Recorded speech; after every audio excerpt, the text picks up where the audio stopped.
ariko Kongo ibyo ntitubyemera. Ikibazo n'u Rwanda ruri kuri ubu butaka bwacu, nibahave naho ibindi byo ni amagambo. Mu mwanya baravuga ngo batangiye kuvamo, Biringoma yanditse n'abandi n'imirongo yagaragaye n'amavideo ko barimo baturukamo. Ibi ni ibintu bibabaje cyane kuba General Paul Kagame ageze ahantu ashobora kunyegwa bene aka Kagera. Ubu Kongo ihagaze neza iri famu, urayiguta imvuye Uvira, ubundi se wahazaga gukora iki? Ninde ukubwiye ngo uhave? Ariko Kongo ubu ayihagaze aravuga iti no, ibyo byo kuza muraje mwisha abantu, muhasize imva, muraje mama murahavuye, muhasize izo ngegera zanyu zambaye zikuyemo uniform zigize abasivile, ibyo ndi bibabwiye, ninde wabakurikiranye, ninde wabasabye? Kongo yavuga iti turashaka ko RDF isohoka hano muri Kongo, ikagenda ikava Uvira ikamanuka ikagenda igasubira Bunaga naho yatangiriye.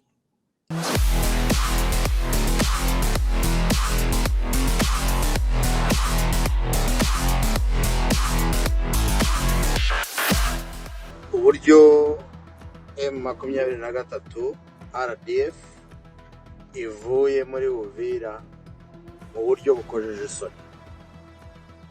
bukojeje isoni, nibwira neza ntashidikanya ko na nyirayo uwikorera nawe ibingi batari byo yari yiteze, ahubwo yahuye nabyita gute, mvuge ko yahuye n'uruva gusenya wenda. Bavandimwe rero, ni ngombwa ko dusobanukirwa ibi bintu neza kandi neza cyane, kuko iyi situation turimo niyo situation izahindura ibintu mu karere duherereyemo, ariko by'umwihariko mu gihugu cy'u Rwanda. Ni ngombwa ko tuyisobanukirwa neza nta marangamutima, tukagenda tureba uko ibihe byakurikiranye naho bigeze uyu munsi, bikanadufasha no gutekereza gusanisha n'ibihe biri imbere bidutegereje. Birashoboka,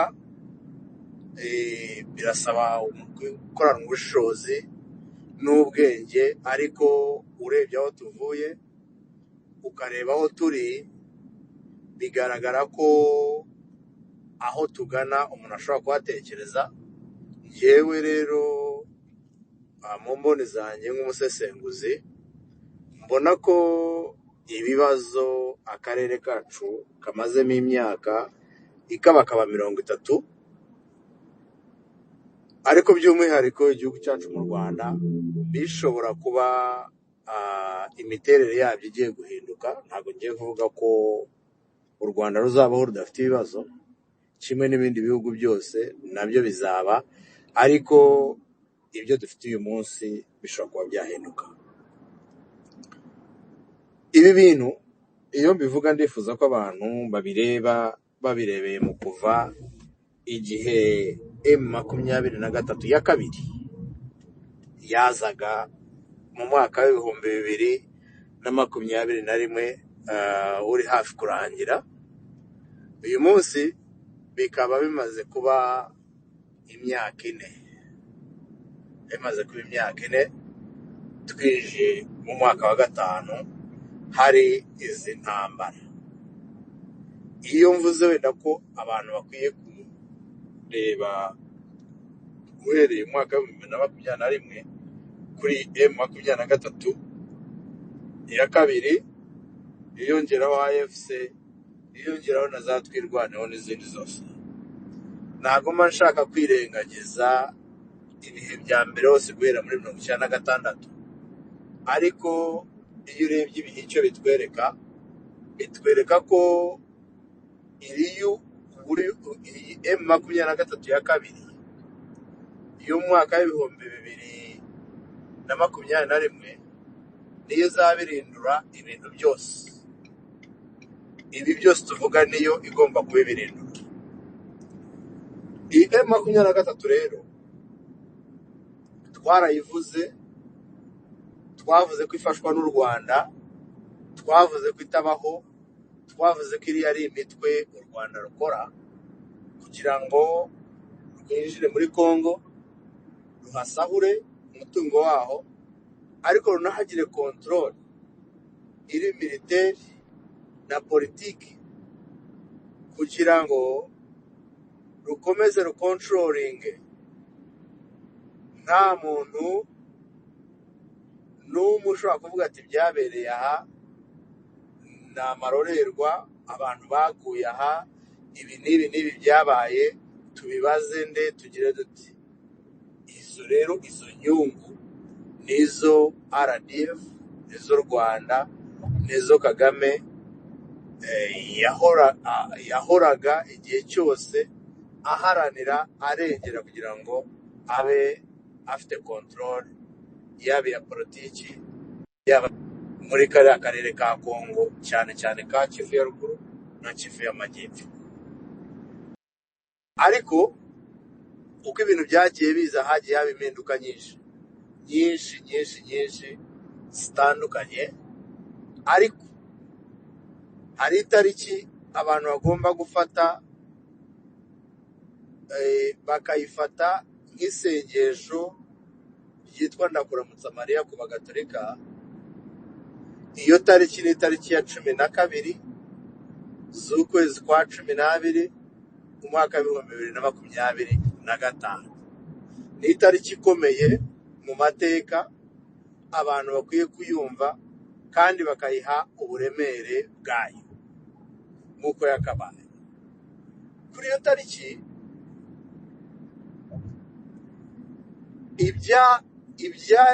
ibyari bimeze nk'ibihishe, ibitari byaravuzwe n'uwari ukwiye kubivuga, yakuyeho agapfukamunwa arabivuga. Byavuzwe nande? Byavugiwe hehe? Iyi tariki ndifuza gusaba buri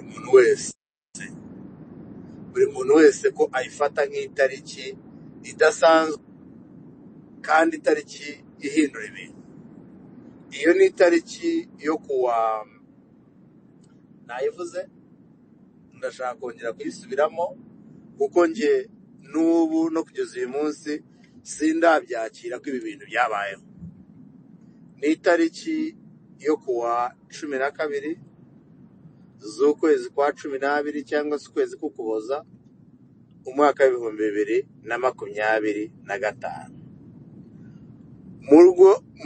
muri UN, umuryango w'abibumbye, urwego rukomeye cyane ku isi, mbere y'akanama gakomeye cyane nako mu nzego zigize umuryango w'abibumbye, UN Security Council, havugiwe amagambo aremereye kurusha ibuye, aremereye kurusha buri kintu cyose umuntu wese yakumva ko kiremereye, aremereye kubera ukuri kutari kwarigeze kuvugwa,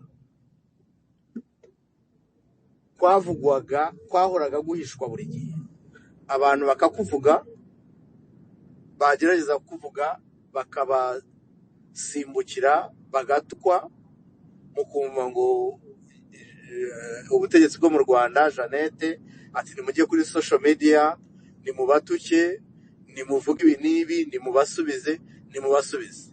Uko kuri kwaravuzwe, twasanga tuvuga kuvuzwe. Nta muntu n'umwe wo mu Rwanda wigeze ahagarara ngo avuga ati uko kuri ntago kwigeze kubaho. Ayo magambo rero yavuzwe niyo ngira ngo ngarukeho hano, kuko niryo pfundo yari ripfunditse, rirapfundurwa n'amagambo ambasaderi wa Leta Zunze Ubumwe za Amerika Mike muri umuryango w'abibumbye yavugiye imbere y'akanama ka Loni gashinzwe umutekano, mu gihe ako kanama kigaga ku byerekeranye n'ikibazo cy'ifatwa rya Uvira byavugwaga ko ngo iyo Uvira ngo yafashwe na M23, twakomeje kugaragaza ko atari yifata, ko ari RDF yifata, ariko ntibigende byemerwa kugeza igihe uwo mutegetsi ukomeye muri Leta Zunze Ubumwe za Amerika avuze ayo magambo akomeye bene ako kageni ngiye gusoma kugira ngo byumvikane neza. Ntago nshaka ko aya magambo aba yanjye, ndashaka kuyasoma, ari hano hafi. Ibyo amwe mu magambo ntago ndi buyasome yose. Ambassador Mike yavuze mu gika cya 4 bari muri briefing muri iyo nama. Ambassador Mike wa Leta Zunze Ubumwe za Amerika yaravuze, "Today, I want to share with you some additional information on the scope and sophistication of Rwanda's involvement in Eastern DRC." Igika gikurikiyeho ambassador yaramaze kuvuga ati ubu tayari ngiye gukora muri Twiga, urutoki rugejeje muri Trigger. Aravuga ati, "Since its reemergence in 2021, Rwanda has had strategic control of its proxy armed group M23, as well as M23's political wing, the Congo River Alliance, and has deployed M23 and AFC to achieve Rwanda's geopolitical goals in Eastern DRC." Igisasu cya mbere aragikubise. Avuze ko M23 itabaho, ahubwo ari umutwe witwara gisirikare waremwe n'u Rwanda, ndetse u Rwanda runarema n'umutwe wa politiki ushamikiye kuri uwo mutwe w'igisirikare witwa AFC, babohereza muri Congo kugira ngo bashobore kugera ku nyungu zabo za geopolitiki mu burasirazuba bwa Repubulika ya Demokarasi ya Congo. Iyo ni Amerika. Aravuga ati igisasu n'igihagije, reka mbakubite n'ikindi. Aravuga ati, "Kigali has been intimately involved in planning and executing the war in Eastern DRC, providing military and political direction to M23 forces and AFC for years." For years. U Rwanda, Kigali, Kagame niwe utegura agashyira mu bikorwa iyi ntambara mureba. Niwe utanga icyerekezo mu byerekeye igisirikare no mu byerekeye politiki kumara iyi myaka yose, kuva mu mwaka wa 2020 kugeza mu mwaka wa 2021. Ibi byabaye abanyamerika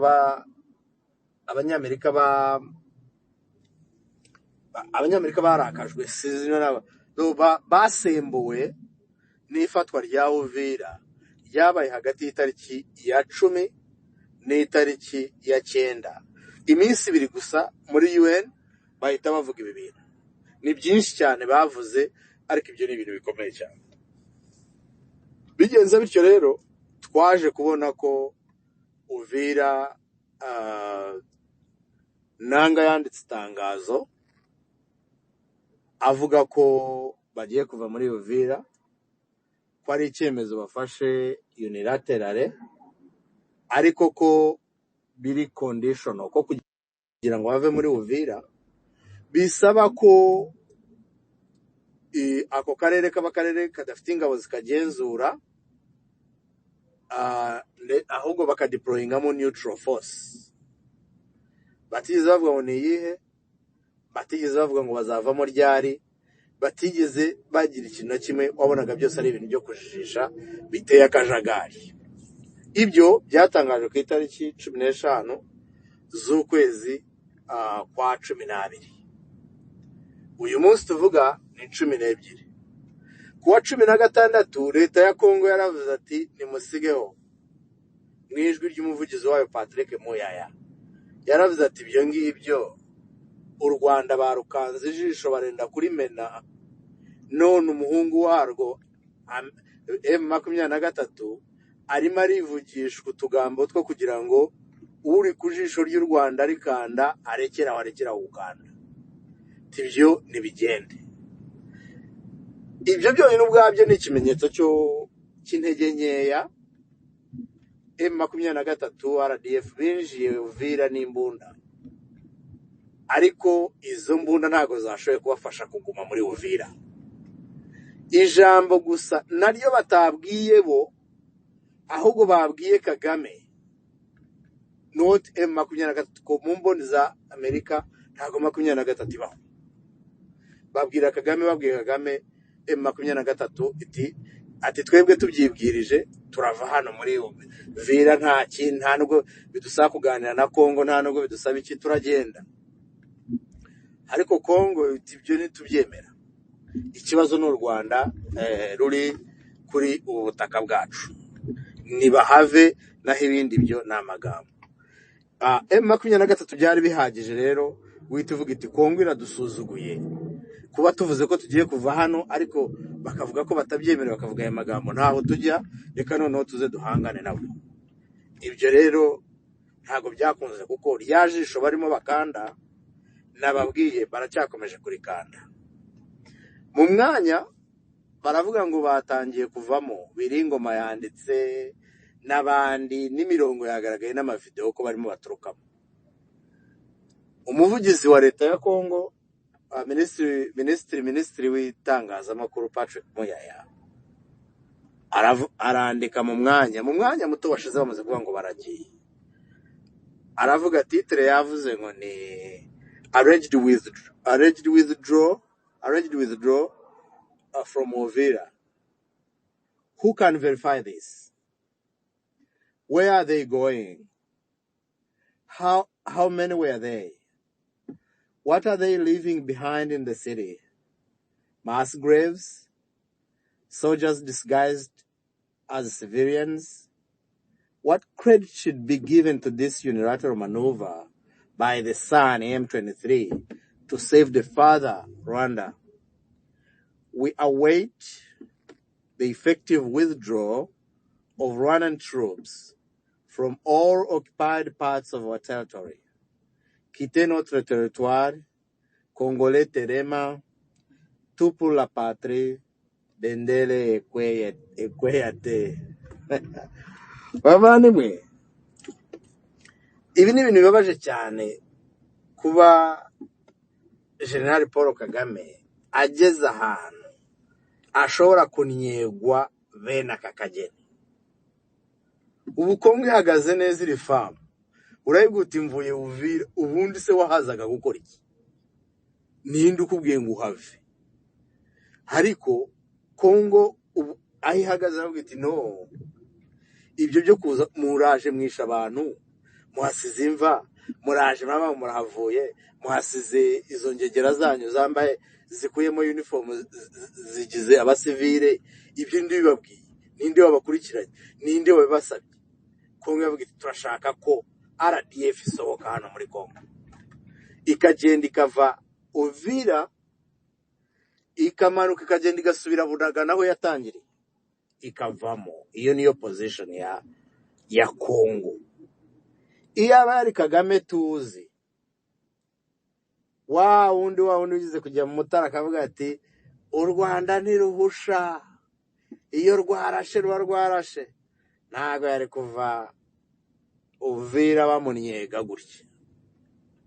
Ariko ngiye nk'umukristo njya mvuga ni Imana ishimwe yahaye Kagame kuramba no kubaho kugira ngo abonere kuri iyi si ibi ngibi. Kagame akageze aho niyegwa na Patrick Muyaya, bene aka kageni yagasohotse ahantu. Ibi bintu rero bibereke impamvu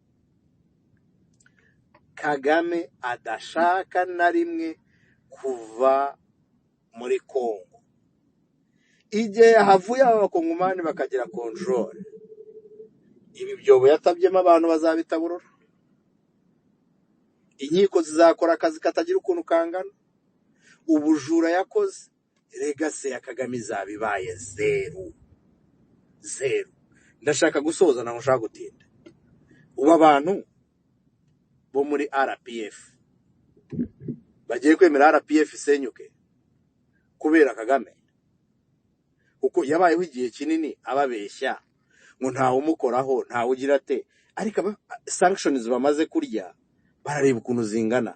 Bakabarebe, ba Nyamvumba, ba Ruki, ba Muhizi, bande bose kuri sanctions, bose badakuye Kagame mu nzira uyu munsi barasenyuka, baragenda nk'interahamwe nk'uko byagenze. Niba Kagame yaragendaga akajya muri Kongo ntihagire umuvuga akavayo yasinye amasezerano ya miliyoni 66 z'amadolari ahabwa buri kwezi mu ibanga, ubu ntibigikunda. Iyi control ni muyitakaza igatakara ikagenda. Kuri Kisekedi mwabonye meze utya n'abakongomani ukuntu babihindutse, ntabwo ubutabera muzabucika. Reka mbaho urugero rworoshye. Iyo RPA badafata ubutegetsi ngo batsinde fari, bakureho ubutegetsi bwa Habyarimana bajye in power, buriya butegetsi bukagumaho, impfu zose zabaye n'izi nterahamwe ukuntu bazihaniye ko zisha abantu ntabwo byari kubaho, kabone nubwo bari kuba barabishe. Now abo mwishe muri Kongo, Kagame yarabasinyiye Washington ejo bundi yarabyemeye ko Trump yaravuze ati iyi ntambara ndimo guhagarika ni intambara yaguyemo abantu barenga kure miliyoni 10. Arangije ati Kagame ngwino usinye. Kagame araza arasinya, habe no kuvuga ati mfite icyo mvuguruza hano, izo miliyoni 10 mbwira gusinyira zifite ukundi zapfuye cyangwa nta byabayeho, nta pereza ryaba. Kagame yaremera arasinya. Muzajya he igihe muzaba mutagifite control? bazajya he?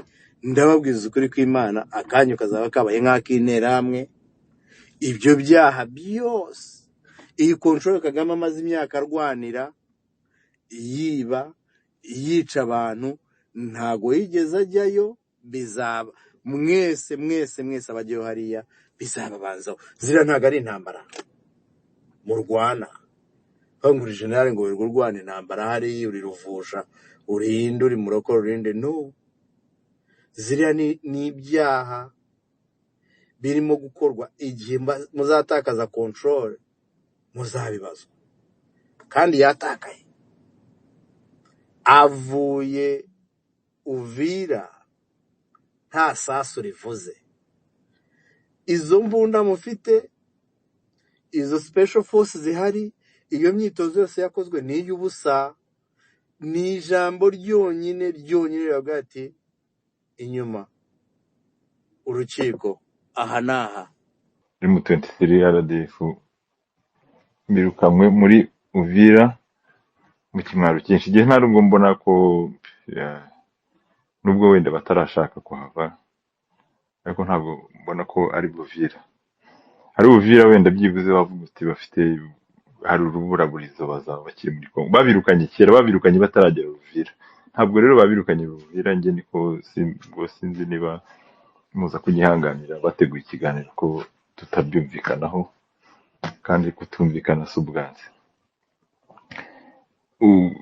Babirukanye Uvira batarahagera, bababwira ko bagomba kuva muri Kongo, ko nta mpamvu yatumye u Rwanda rujya muri Kongo.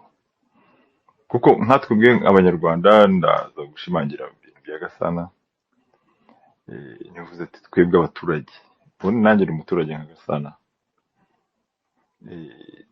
twebwe twumvaga umunsi bagiye mu mishyikirano, wenda nubwo baba baragiye kurwana bataranatumenyesheje, kandi bavuga ko ari twe barwanira, igituma batatubwira ko bajya kurwana, tukumva ibintu byaramaranye byaracitse, baratwara abana bacu nk'abibano batanu n'abadusabye. Noneho byibuze, ariko noneho nabonye sinzi babagira inama niba ari ukubera ko bakoze ibintu by'ubusazi ngo basigaye ngo noneho baca muri parliament kubaza. Ariko se nukubaza ni formalite nabyo. Rero ngo bihehe bayivugirije induru bayikubita ibibando, iti ngizi impundu mparane. ariko rero byaba byagira burya na nyamwanga kumva ntiyangiza kubona.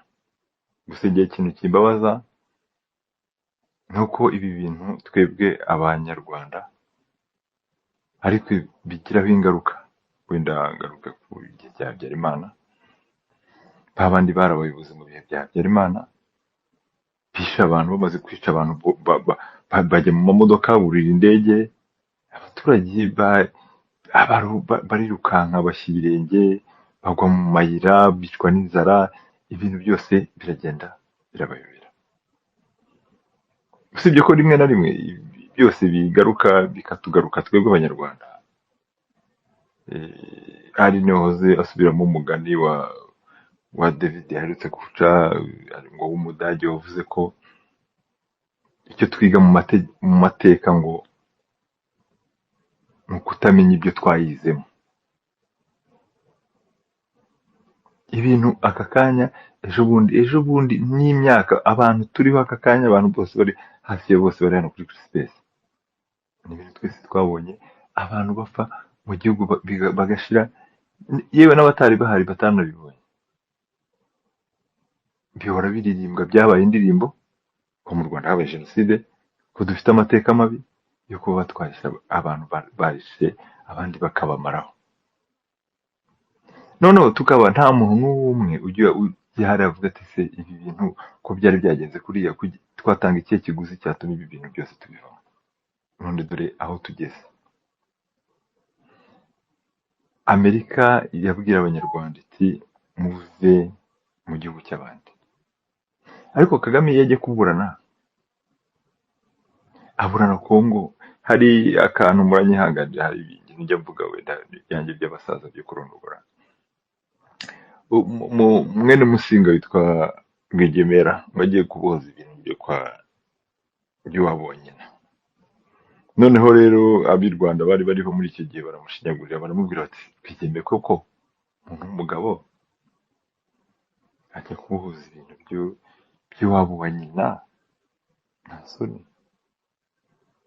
Arababwira ati se reka mbohoze ibyo kwa mama, nabohoze ibya data mwajyahe? Ku Rwanda ari urwa data, Musinga umwami. Ariko se Kagame we yaburana ibi byose aburana, yahinduye ibye, wenda byibuze ko wenda mwene Musinga we yavuga ko ise yari umwami. U Rwanda ni urwa Rutagambwa, Kongo ni iya Rutagambwa, ku buryo ageze aho adukururira ishyano. Nyamara njye ikibazo njye nta nubwo mwene Rutagara rwose igera na mutida kuko n'umusazi n'ibyo arimo ntabyo azi, ameze nk'umuntu wasinze, cyangwa se niba atari n'umusinzi umenya ari n'umwiyahuzi. Ariko ikosa rikomeye cyane twebwe abanyarwanda. Hariho akantu kamwe, hari umudugudu ugeze guterwa n'ibintu nasomye muri Bibiliya, ariko bari bagiye kuwurimbura. Umugore wari urimo aravuga ati ndashaka kuvugana n'umukuru wanyu witwaga Yowabu. Ati se niwe Yowabu? Ati none kandi ubwo ngo bahashakaga umuntu. Arabwira ati rero umugani uvuga yuko atazabura kugisha inama Abeli. None murashaka kuharimbura, mukaharimbura n'abana n'abakecuru n'abantu bose barimo kubera umuntu umwe. Mutubwire ikibazo mufite twebwe tukibakemurije. Barababwira bati turashaka umuntu witwa kanaka. Aravuga ati twebwe rero tugiye kumubacira umutwe tumuzane, tubahereza umutwe wanyu, ahasigaye amuhora hirya. Ubu abanyarwanda nta buryo bumva bafite bakwigobotora, simbizi ariko ko binashoboka. Ubwo hano hari abantu bize amategeko, harimo n'abazi biza za politike. Ndabivuga nk'umuturage, ndabivuga nk'umuntu wenda utarize ibintu byinshi, ariko nanone umuntu ukuze wabonye wagiye agira ibintu bigenda mbona, kuko ibi bintu bisubiramo kenshi, kubera ko mbona hari ahantu hari umwobo udutegereje, hari ikintu cy'igishimo, sinacyita n'umwobo usanzwe, ni nk'urwabayanga Kagame amaze kugenda adusunikamo twese abanyarwanda tugiye kugwamo. Noneho abandi bo bameze nk'abasinze, bameze nk'abantu batewe, niba ari imiti y'ibisazi, niba ari baraguye ikinya, baraseka barashungera, ntabwo bareba ahantu u Rwanda rujya. Kandi ibi bintu byose ni ibintu bizatuzanira ingaruka, kuko mu by'ukuri okay, wenda mu byo bagiye bavuga, wenda naza gusubiramo akantu kamwe. Hari wigeze kubaza ibintu bya ekonomi y'igihugu n'ibiki byose, njye mbona Kagame avuyeho ekonomi y'igihugu yazamuka, kuko Kagame ashora amafaranga y'igihugu mu ntambara ze, inyungu zivuye muri ya ntambara akazikubita umufuka, bivuga ko u Rwanda raruhombye. U Rwanda rwo rwakagombye kuba ruhagaze, ariko rufite ngo imyenda yo nta n'ubwo banayibara, iteye ubwoba, ntibarika. Ariko twebwe abanyarwanda twese tugwiye guhaguruka tukareba ngo turikiza gute, kuko ahantu turimo kujya ni habi cyane. Hari abantu bumva yuko wenda u Rwanda rumaze rufashe inzira rugasubira inyuma rukava muri Congo, ibibazo byabo birangiye. Njye siko mbibona.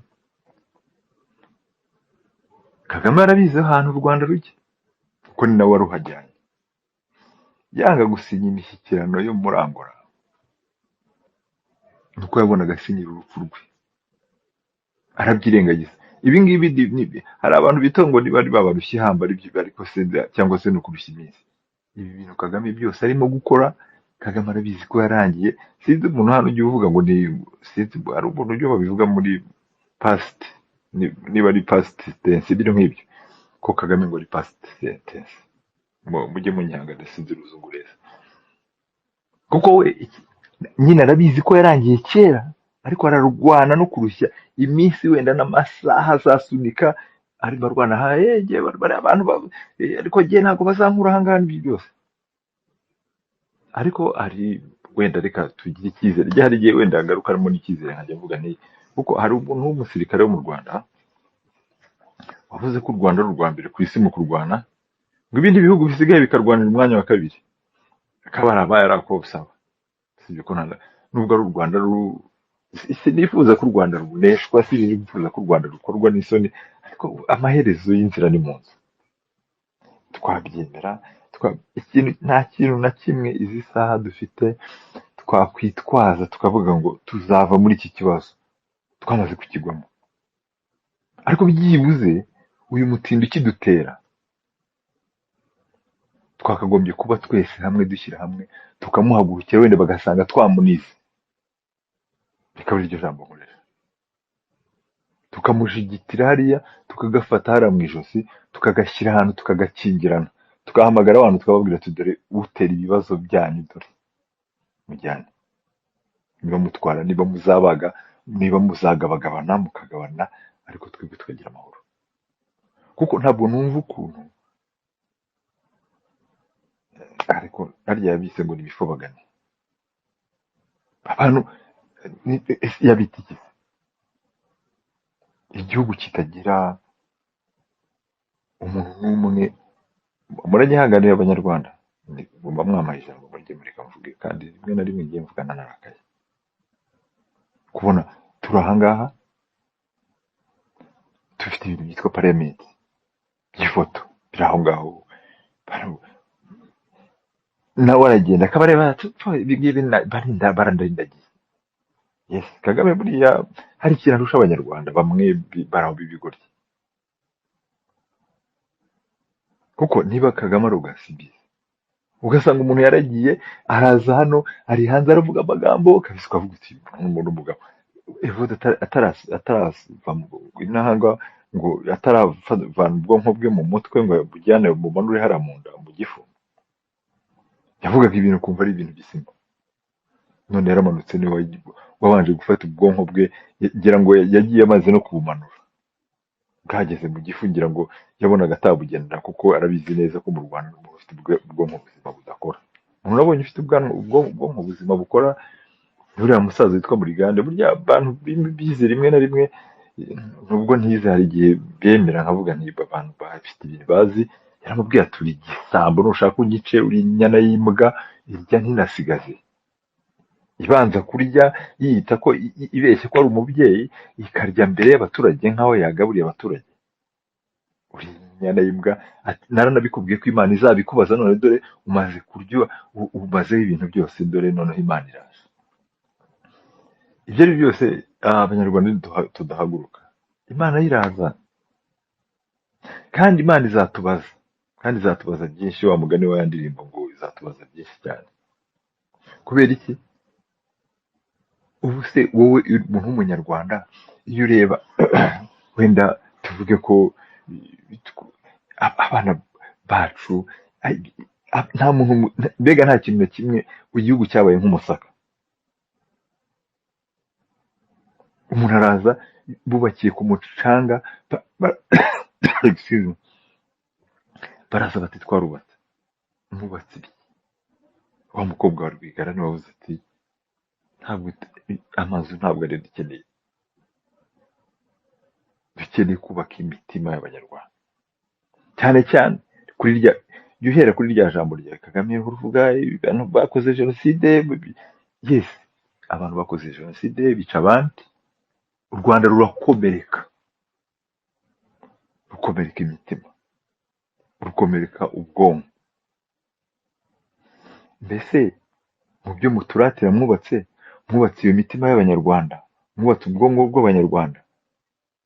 Hari umuntu uherutse kubaza ati ariko se wowe uvuga Kagame n'ibiki byose ibintu atakoze n'ibiki, wowe wakora ibiki? Namubwira nti ikintu nakubaka mu banyarwanda ni urukundo. Buriya abantu ntibazi urukundo icyo ari cyo, ni nacyo gituma dufite urukundo rwa nyirarureshwa rwo kuvuga ngo abahutu ntibakundana n'abatutsi, sinzi biriya ni ibintu by'iyuzuriye. Si njye ntabwo nabwira abahutu n'abatutsi ngo bakundane, hoya, ijya kurishihera ku rugo. Babwire mwebwe b'abapolitisiye, Gasana yababwiye, nanjye reka mbabwireho gakeya ku byo ntekereza. Nimubaka urukundo, muzubaka urukundo rw'amafamiye ubwayo, mwubaka urukundo rw'abaturanyi, abantu baturanye umuntu ku wundi, kuko urwo ni rwo rwasenyutse, ni rwo rwishe u Rwanda, ni rwo rwabuze. Niba umuvandimwe wawe ushobora gufungwa nashaka aba yakoze icyaha, ukaba utajya kubaza ibye kuri polisi, urwo rukundo mwararusenye. Urwo ni rwo rwa mbere dukeneye. Niba umuvandimwe wawe yagize ikibazo, ntiyashaka aba yishe umuntu, muvindimwe, genda ubaze uti umuntu wanjye ko mwamufunze habaye iki? Atari ukujya hari umuntu wanjye bamujyane kuri ribu, ntawe najya, muvindimwe. None se iyo ribu, iyo polisi, ubwo buyobozi bubereyeho abo baturage, cyangwa se bubereyeho kubatandukanya no kubatera ubwoba n'iterabwoba n'inyamaswa noneho tubana nazo zadufunze, zaje kuturya? Habeho urukundo rw'inshuti, he kuza ngo buriya ngo uri kurezi ko hari ikintu apfana n'uko Kayumba. Kayumba se aragipfana nawe, ni inshuti y'iwabo. Ninde warushije ubucuti Kayumba na Kagame? Ntabwo basangiraga? Bazabanze bafungura uriya munyoni witwa Kagame. We ntiyari ya Kayumba, bamufunge rero, kubera ko abantu bose babanye na Kayumba ari abantu babi. Bafunge Kagame, bafunge Kabarebe, baba aribo bashyiramo.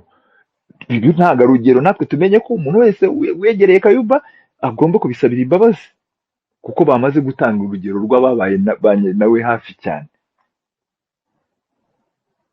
Kayumba yabaye mu gihugu adakora akazi k'igihugu, yabaye uwungirije muri gendarmerie, yungirije chef d'état major wa gendarmerie, yabaye chef d'état major wa rume, yabaye mukuru wa intelligence muri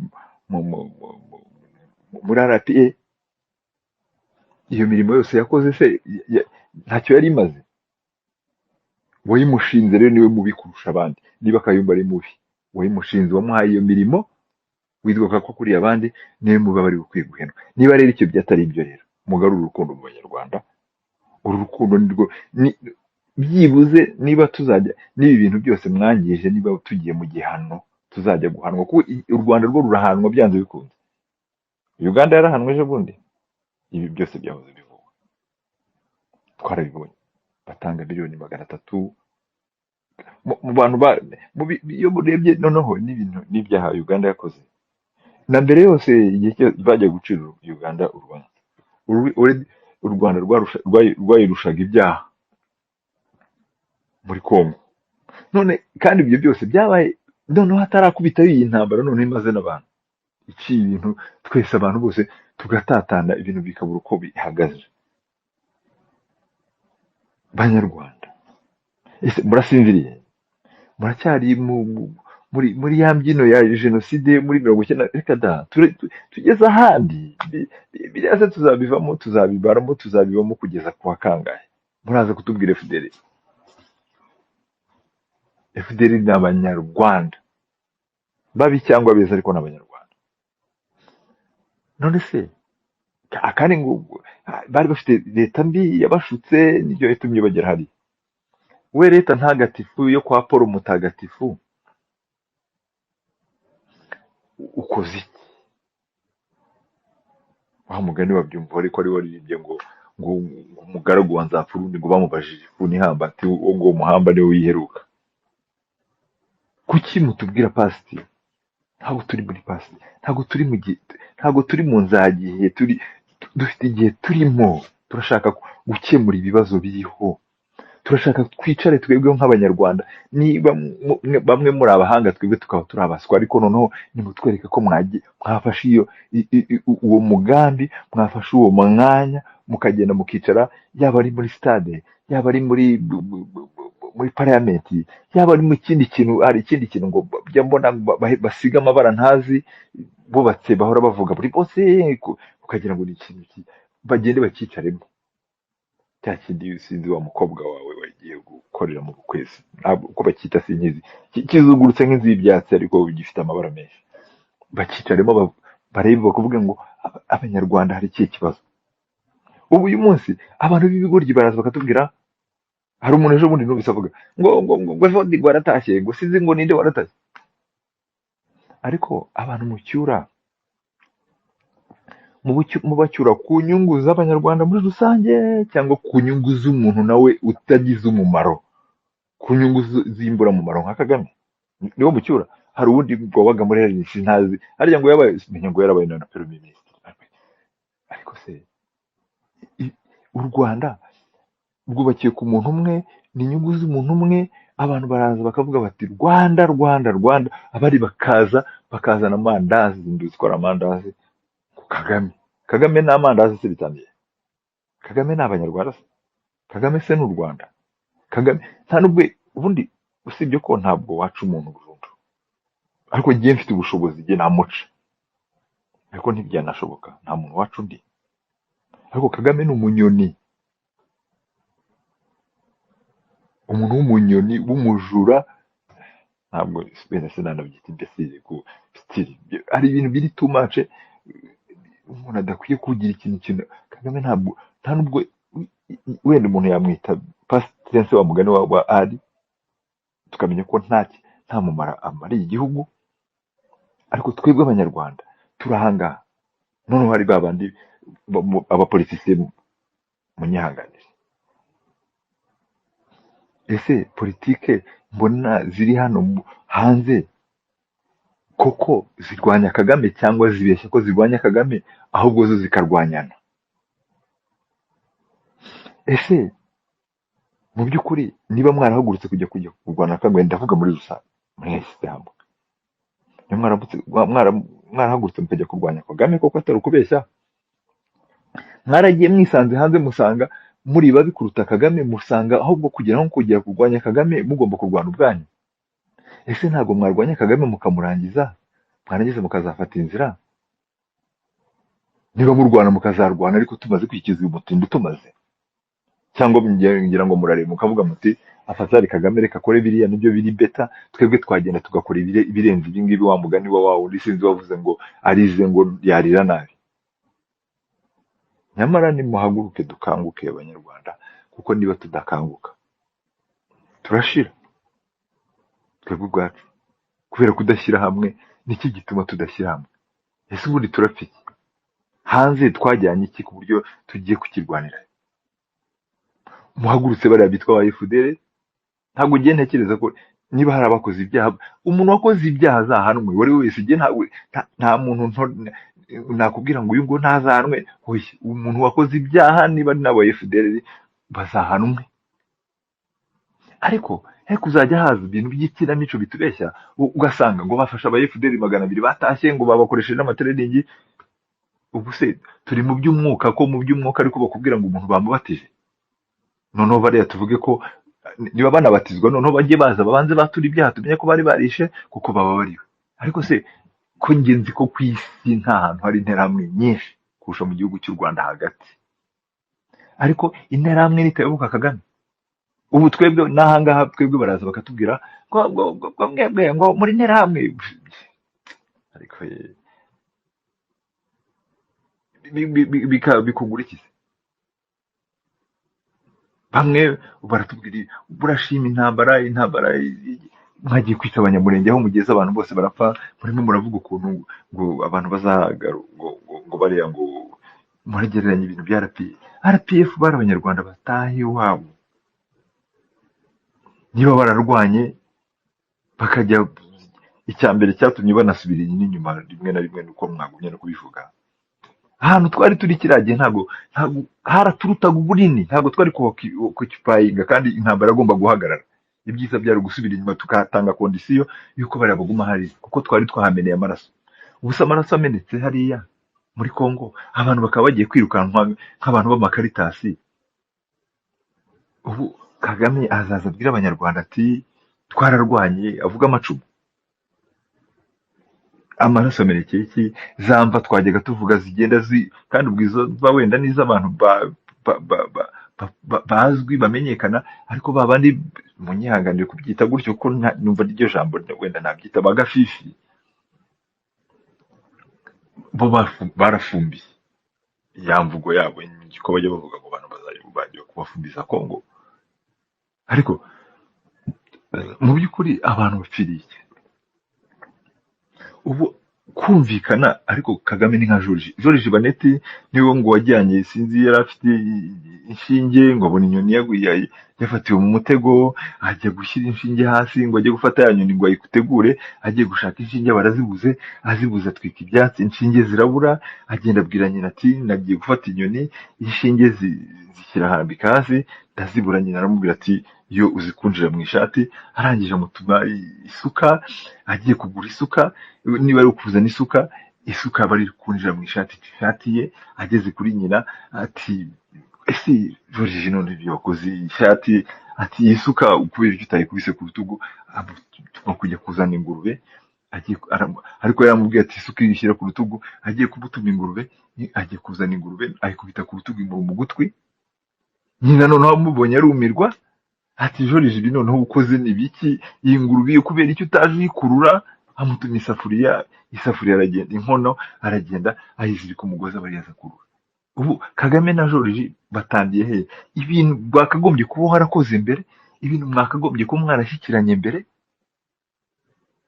Abantu bamaze gushira n'imishyikirano noneho nayo mwakagombye kuba mwarashyikiranye, kandi abo bantu mwari kumvikana. Tshisekedi yagusabye, bashaka ko mwumvikana, ibyo byararangiye. ngo wagiye ugiye kurasa Kayumba, ngo sinzi ngo azanye na Museveni kubera ko warafunze umupaka kubera ubusazi bwawe. Ese wagiye ubasha ugatekereza? Kubera iki ukora utaratekereza? Kagame bakugira inama ukeneye n'ubwenge bumwe. Ukeneye kubanza gutekereza ugakora ikintu, ntabwo ukeneye gukora ukabona gutekereza. Abantu benshi wagiye ubica, igihe cyakaje guhakwa hunga, wishe abantu, kaje kwakaza gutaha. Rwigema Petro Celestin ahunga, wishe abantu, ngo arangije arataha. Ubu murakora ibwo si uko ukora utaratekereza. Rero banyarwanda, ngiye nimwe mbwira uyu nguyu umeze utyo. Niba mwumva umuntu umeze gutya hari ikindi yabwirwa, ubwo tuzamubwira, ubwo nta kibazo. Abandi bamwegera n'ibiki byose, ariko twebwe abaturage ikintu dukeneye amahoro, dukeneye ikintu kitwubaka, dukeneye kungwa imvune. Twe banyarwanda turavunitse, imitima yacu iravunitse, imitima yacu irakomeretse, turababaye cyane. Reka mbabwire, Gasana wabivuze, ariko ntabwo wabivuze ko tubabaye. Uravuga ukuntu umuturage ejo bundi Mubaraka ajya hariya akabwira abaturage b'Ibekesera ati inihene nigucika ikajya i Burundi uzayihorere ntuzajyeyo. niba ufite baso bukwe barongoye ntuzagiyeyo kubera ko ntacyo tugipfana n'abarundi murongora abahangaha ibi bintu iyo niyo mibanire ujya hariya wungura umuyobozi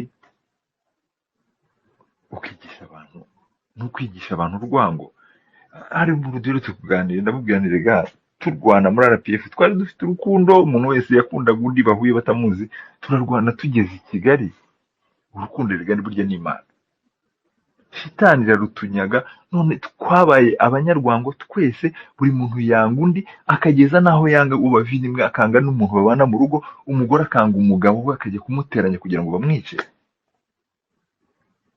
ese banyarwanda ibi bintu nibyo mushima mwakwigobotoye iki kintu nimutakigobotora kiratujyana jo reka ndekera ahangaha byacu ni birebire icyo nabwira abanyarwanda wenda soza ntabwira ni banyarwanda mwerekeze imitima yanyu hejuru wa mugani wa padiri mubwire Imana izidutabare kuko aho tugeze ntihigeze habaho ahantu haruta 94 mu kwezi kwa gatatu mbabwiza ukuri mwakoze cyane reka ngarukira ahangaha ibi ngibi ni ibintu twagiye dukomeza kujya tuvuga ese ko u Rwanda ari rwo ruri hariya bo bakaba bakomeza bakavuga ati ngo ya ntago ari u Rwanda nitwe twirwanaho turirwanirira ntabwo tube ko harimo abakongomani muri ariko bibikoresho ariko nanone u Rwanda mujye muvuga ko ari rwo ruri ku Rwanda ahubwo mwe mukora bakora nk'abacancu bajye babyemera ibyo ngibyo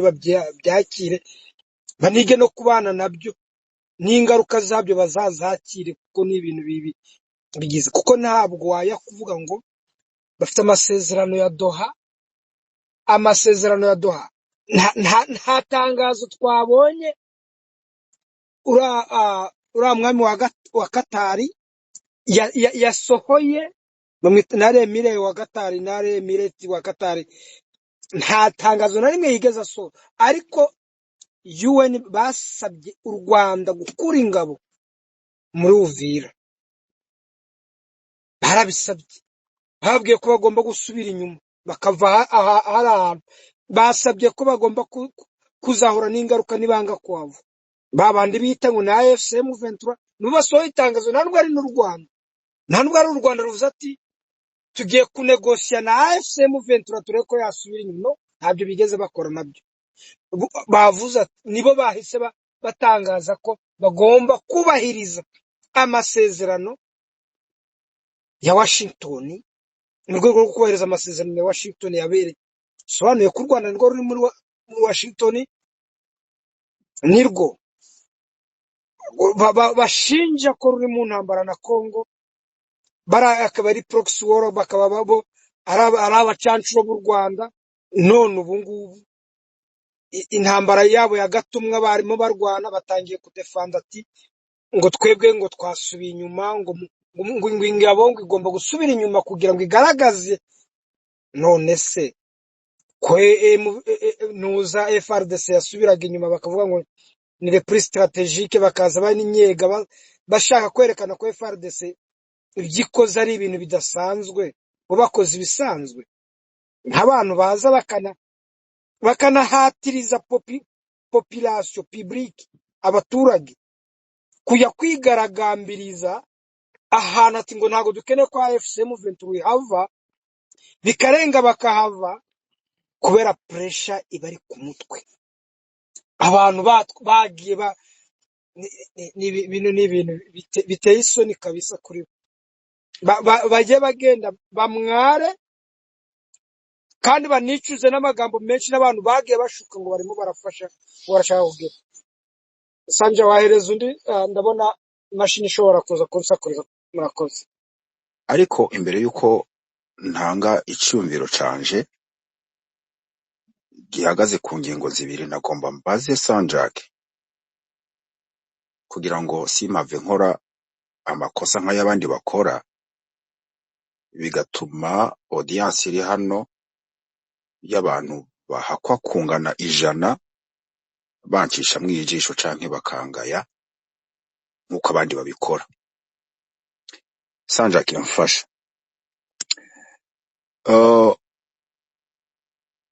mu majambo canke mu matangazo twagiye tubona mu bategetsi ba Amerika duhereye mu nama nkuru ijeje umutekano ya ONU tukaja kuri Marco Rubio n'abandi twagiye twumva byo bagiye bandika, hari ahantu hoba hari ko leta zunze ubumwe za Amerika zoba zarasavye AFC M23 kurekura Uvira. Birashoboka ko noba ntarabibonye bikaba byaravuzwe. Yego nze gusubiza. Birashoboka yuko noba ntarabibonye kuko umuntu ntabona byose, naho ngerageza kubikurikirana minesizimo kubera ko kuva mu gitondo nakumye niyumvira nongera asubiramo nti birashoboka ko hari akantu ntashobora kuba ntarabonye, ni rero sishaka gukora ikosa nabanje kumenya neza. Sanjake mfasha ndabizi kubikurikirana. Hari même une phrase akajambo kamwe gusa aho hoba hari umutegetsi canke umuntu ari influent muri Etats-Unis d'Amérique yoba yaranditse no kuri Twitter avuga ngo AFC M23 rekura Uvira. Mfasha hanyuma cambandanya my point. Hamwe mu by'ukuri Amerika yareze u Rwanda kwangiza amasezerano, gufata Uvira ko ari ikosa rikomeye u Rwanda rwakoze. Bavuga ko M23 proxy group y'u Rwanda. Nta hantu na hamwe Amerika yigeze yandikira M23 isaba M23, nta nubwo yasabye n'u Rwanda. No, bariho b'informa opinion internationale ko u Rwanda rumaze kuba ikibazo mu karere, ko u Rwanda rwo ruteza induru mu karere, rwo ruteza intambara mu karere. Nta hantu na hamwe nanjye uko nabibonye, uko nabikurikiranye mu magambo yavuzwe mu byanditswe, bigeze basaba M23. Kuri ibyo rero ntabwo ari M23 ya withdrawings, ni u Rwanda ruri ku withdrawing, kuko M23 ntabwo ibaho. Murakoze, sinzi iyo nagusubije. Urasubije ico nashaka kumenya nico. Ubwo rero ndashobora gushikiriza icyumviro canje ndisire kw'ivyo ndiko ndavuga rukuri. Hagize uwundi muri no audience y'abantu bahakwa kungana ijana kubera ko ndabubaha nkanabatinya, nivyo ndiko ndumva kuva aho AFC M23 yandikiye rijya tangazo, kandi maze no kurisoma rijya tangazo naravuze ngo umugani wa ngira ngo ninde Makutano no yavuze ngo mbega aba bantu ninde yabaroze. Biragoye gutahura, nukuri biragoye gutahura.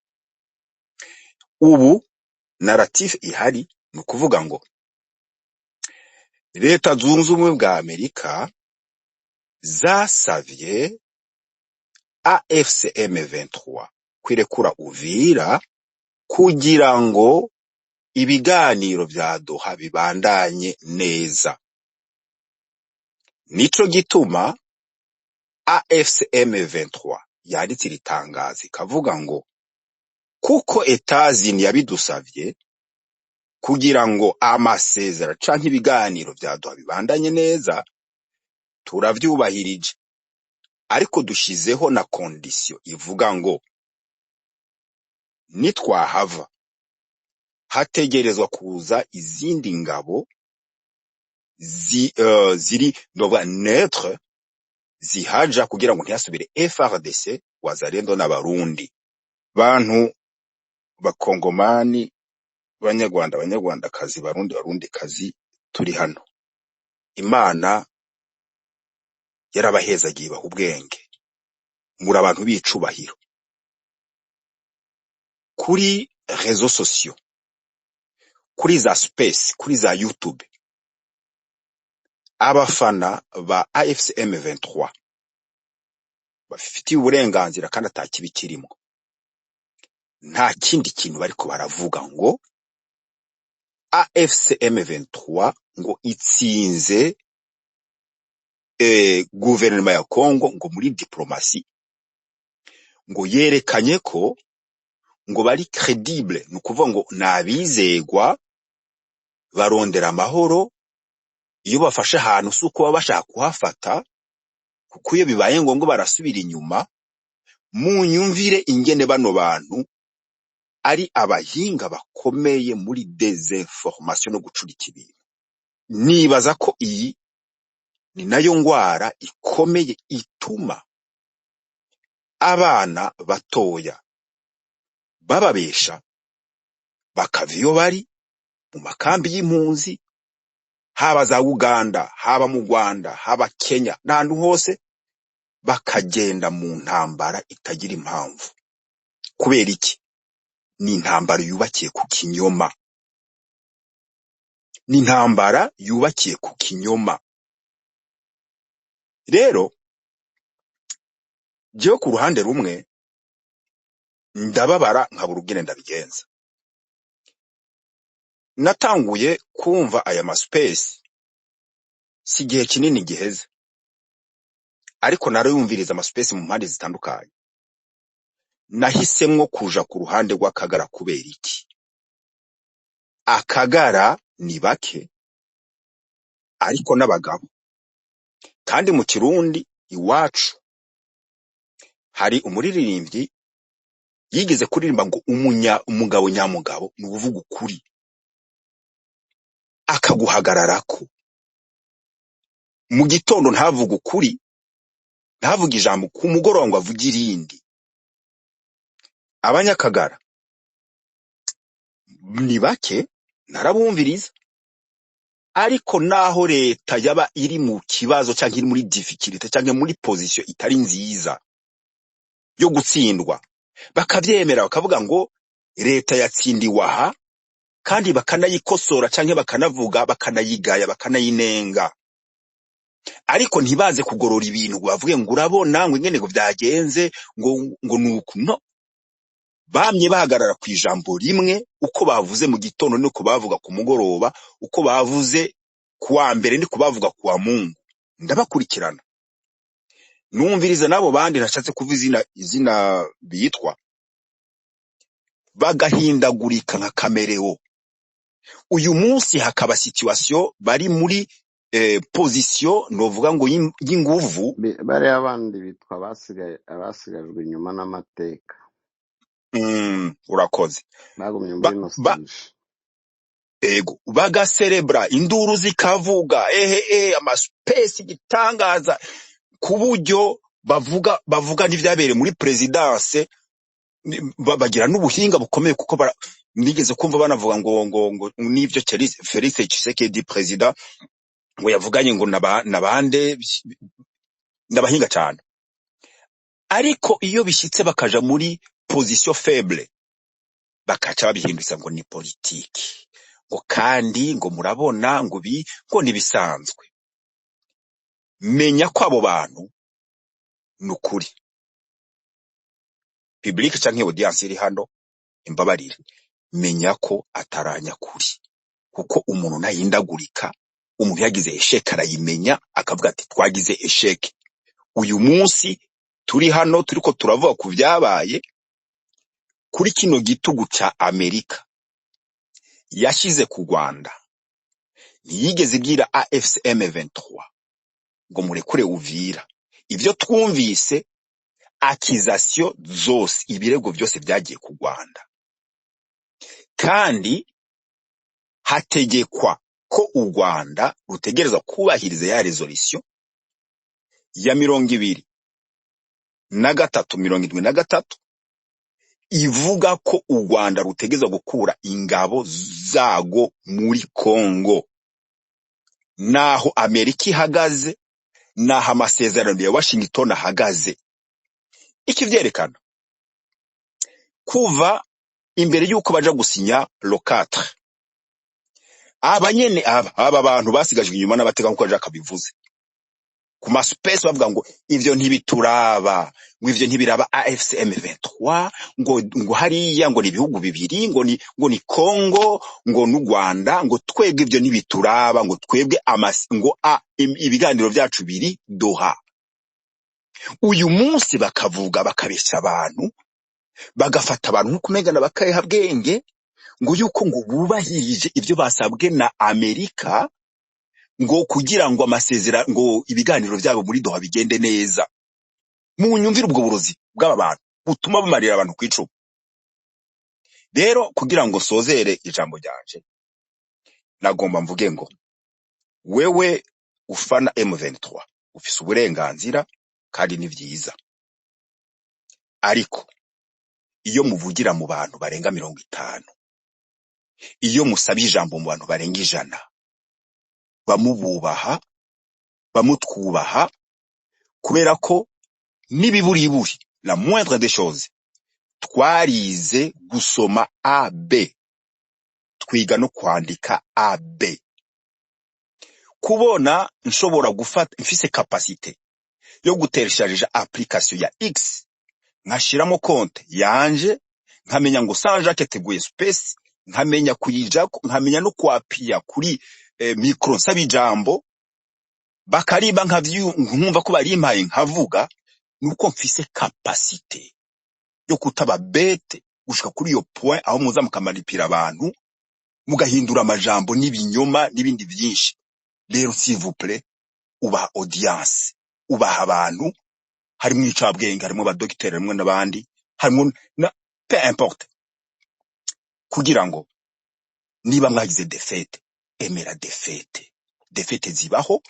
Niba mwatsinze cerebra muvuge ngo viratombe, okay, mubirimbe no mu ma église n'ahandi no mu bukwe, ariko nimba bihindutse navyo muje mukiriyo muvyemere, ariko mureke kumanipira l'opinion, mureke kumanipira l'audience. Murakoze. Murakoze kongera kuduha umwanya kugira ngo tuvuge kuri situation. Njyewe ndabibona wenda uko abandi baba babibona. Narebye ari amageste bakora hari buvi ngo barimo barasohoka, byatumye nibaza cyane ibintu byinshi. Twagi mbere yuko bafata Uvira bavuze ko ngo leta ngo yananiwe kunetraliza FDLR, ngo kandi ngo nibyo bavuze, none ngo nibyo byatumye bavansa. Ngo bucye baravuga ngo ngo hari abaturage ngo iboza ngo bavansa bagiye kurengera abaturage barimo baricwa, barakora ibitero. Tubona abana bapfiriye mu muhanda, abana b'imyaka mito cyane, abagore, abakongomani barahunga bagenda ibirometero, baragiye bafashe Uvira. Ubwo nari nzi ko bahagera bakatwereka iyo genocide bagiye guhagarika, bagahita batwereka amafosse commune, izo ngabo z'abarundi zishe, FARDC yishe n'abo bazalendo bari hariya, noneho bakagaragariza isi n'abantu bose ko icyatumye bakora kiriya gitero kwari guhagarika genocide, kwari gutabara abaturage bari hariya barimo baricwa. Icyo ndatekereza niba atari nje wakibonye, wenda hagize undi waba warakibonye. Tuzi ko ubu nyine bagendana na Scovia, aho bagiye hose Scovia aba ari iruhande rwabo. Ndatekereza ko Scovia atabitweretse ngo twereke amafosse commune y'abarundi bisha abantu hariya, cyangwa ngo batwereke ingabo za Kongo abo zishe hariya. Au contraire, umunsi bataha twagiye tubona amavideo y'abantu biciwe mu mazu, tubona ibintu, tubona impfu z'abantu bapfuye bishwe barashwe, batishwe n'indwara. None uyu munsi tubonye barimo bonyine, ni ukuvuga ngo ntatangazamakuru riri professionnel riri hariya, nta n'indorerezi yewe bahamagaye ngo bavuge ati yeme kugira ngo tuve hano turashaka indorerezi runaka zize zireba abasirikare bacu ko tuhava, kandi turahavuye twerekeje aha, baze barebe aho turi kwerekeza. Bashobora gufata kariya kavideyo baberekeza Makobora na Fizi barivasinga baje Rulimba bakomeza na Karemye, barimo baranatubesha kuko ni abantu b'abaprofesiyoneri. Umusaza uvuye kuvuga aha yavuze ko yagerageje gutegera space asanga ni abantu bavuga ibinyoma cyane.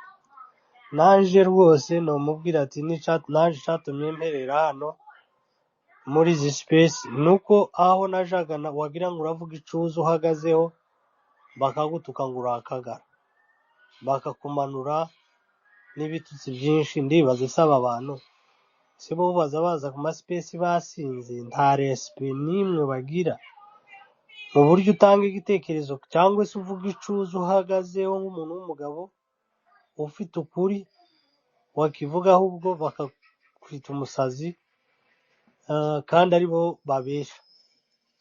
So njyewe nkavuga ati rero aba bantu bitewe na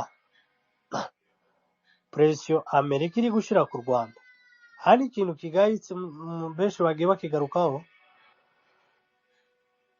Bo njyewe nkunda kujya ku maspace yabo ngategera, bo baravuga ngo n'igihe hari amasezerano ya Washington yarimo ajya kuba, baravuga ati biriya ni amasezerano y'u Rwanda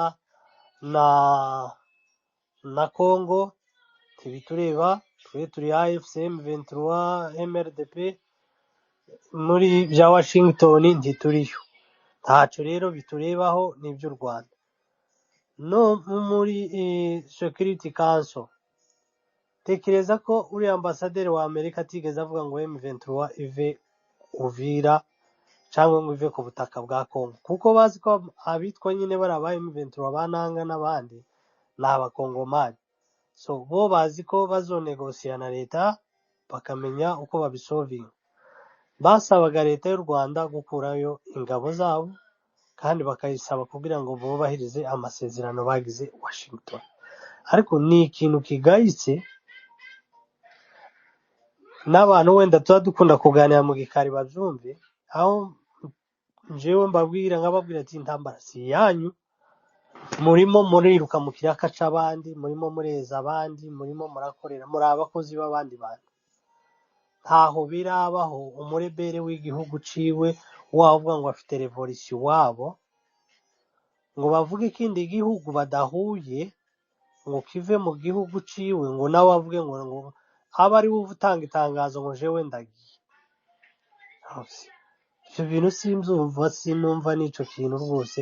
Niba babesha abana, niba babesha iki, barangiza baja kuri media nanga ngo ntapu y'u Rwanda tugira, ntaho duhuriye nabo, turi M23 turishoboye, ariko batanga gasopo ku Rwanda akaba ariwe wandika saa sita z'ijoro, akandika itangazo n'amakosa akongera akarisiba. Ni nkaho ariko ryandika yarira. Njyewe natekereje ko yarimo aryandika cyangwa se ari kuri telefone kuri video bamubwira ati andika vuba ritwereke ko warirangije kuryandika, nayo yari amakosa ariko atari ko amenya ko turi mu kwezi kwa 12. ofete umuntu ushinzwe bamwandikishije nijoro nko mu masaa 8, bagenzi be basinziriye bashinzwe kubyandika, aba ariwe batora kuri telefone, akaza yandika ibintu nawe atibuka, amezi akibesha, nimero ya telefone akibesha, agasiba akavuga mana we, akabipostinga byihutirwa, mana ndapfuye agongera agasiba. Bazavuga ngo akabi gasekwa nk'akeza mu Kinyamurenge. Aya mabuye ya Kongo azabanyura mu mazuru. Aya mabuye ya Kongo azabanyura mu mazuru. So komeza urangiza. Reka ndangize rero nkibaza ati suku abantu b'abadokiteri ndi mu kubona ahangaha ngo ni abadokiteri ntavuze amazina yabo, bene wacu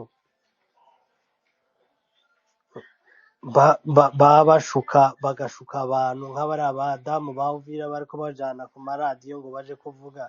Cyakora ntago nagaya bari abaturage, naje ndiyo novuga ibirenze biriya bavuze.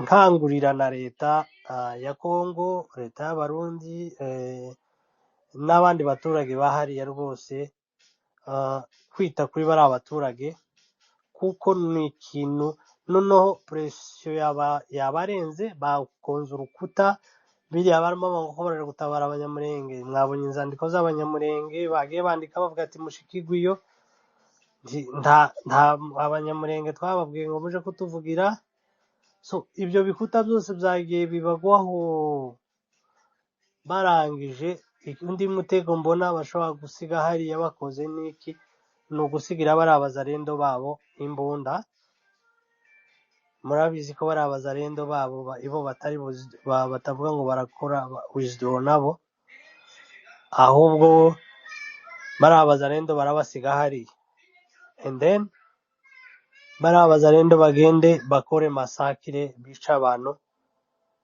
nk'imikino niko isanzwe buriya bo bakorera mu maraso y'abantu ni ukuvuga ngo bo amaraso y'abandi bantu niyo abaha koze yo kugira ngo bakomeze intambara barasigira abazarendo hari amasasu menshi barabasigira imbunda bababwira ati mugende kandi abari cible ni bande bazoba abasible abanyamurenge bari muri Uvira murabizi ko Uvira yafashwe igize iminsi irinzwe na FARDC n'abarundi hariya nta abanyamurenge bakorewe jenoside hariya nyaboneka bene wacu mushigikiye intambara mushaka kurwana nimurwane mutamurwanira ku maraso y'abandi bantu muvuga ati leta ya Kongo turayishoboye muhadivasinga ariko mureke kuzokoresha mayimayi kwica abaturage ba Uvira ngo niho mugaruka so nkabo ati Jean Jacques mugerageze mukora amaspace mwamagana ico kintu njyewe ico nicyo kiri kuntera ubwoba eida bakoze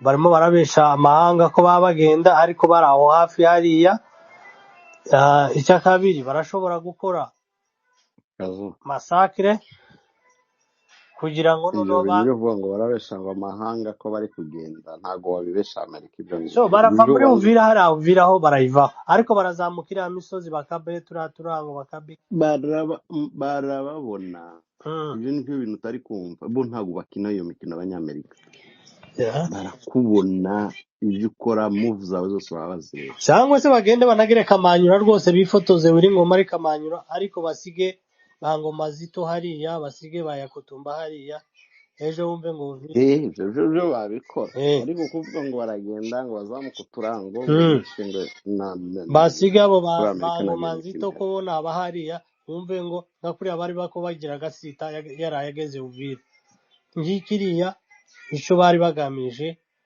ni ukugira ngo gasita bamuteze ziriya za mayibobo bagaragaze discrimination iri hariya n'ejo bundi kumva ngo mazito kandi yaje kwifotoreza Uvira ngo arica ngo abanyamurenge n'abanyarwanda basubira iwabo so icyo kintu nicyo mfitiye impungenge naho ibindi rwose biragayitse kumva ngo ko barashira pressure ku Rwanda M23 wikiretira means ntabahari mureke turebe ko urugamba n'ubw'ibihugu bibiri Kongo n'u Rwanda aho bazabiherereza nibo bonyine abaturage mureke tureke kurebana